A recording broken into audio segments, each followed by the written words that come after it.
Okay, here's a bar that I picked up for about $60 on Craigslist. You can pick these bars up for about $60 to $100. It's just a regular bar that has wheels on it. It probably measures about 3.5 feet in width, but no more than 4 feet in width.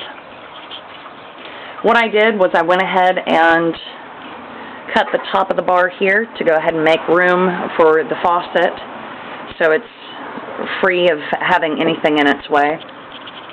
As you can see, this bar now functions as a sink and a running water station in my studio where I do not have plumbing. Now I've got running water and a sink where I can wash tools, wash my hands and stuff without a huge expense.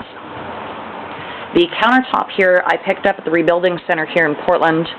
I went ahead and measured from end to end of the bar to make sure that the countertop would fit. Then I found a sink that would fit in as well, and I picked a dual-sided sink, not just a single basin. And that's important, and I'll show you why here in a minute. As you can see underneath, I did not cut the bar counter itself.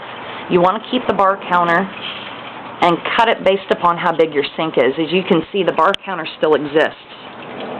It's right up in here. I screwed this in at the back here and put a couple of 2x4s lining across the back to go ahead and make sure that there's support in the back. And see, you can see a 2x4 here that supports this bar counter, and then these two are screwed and glued together. And the bar counter has been sawed off exactly where the basin of the sink is. And underneath the basin of the sink, I've got a tub.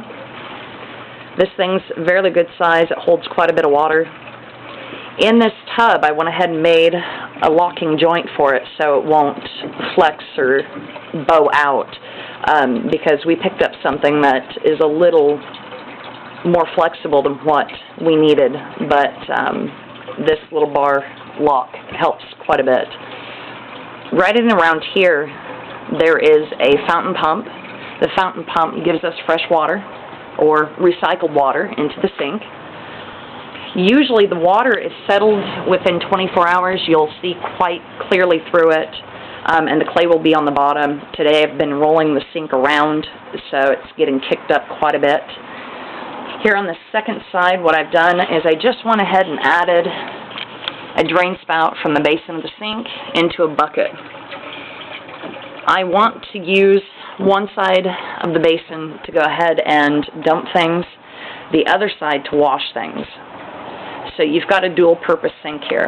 Ultimately what we would like to do is get an RV pump for an RV and go ahead and mount it here in the back side and use it instead of this fountain.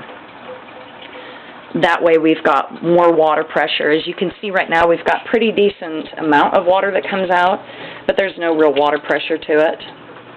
And even though it's a pretty sound to hear running water in my studio 24/7, it would be kind of nice to be able to turn on and off the faucet instead of having continuing running water. Even though that water is being recycled, and I'm not wasting any water with anything that I do here in my studio. All the water's completely recycled.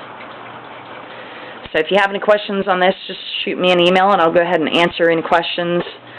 I don't know if I mentioned, Creative makes a movable sink like this, and I think they charge about $1,500 for it. I know that this one costs in and around $200 to $220 to make, so it's a lot easier and cheaper way of getting plumbing in your studio without actually having plumbing.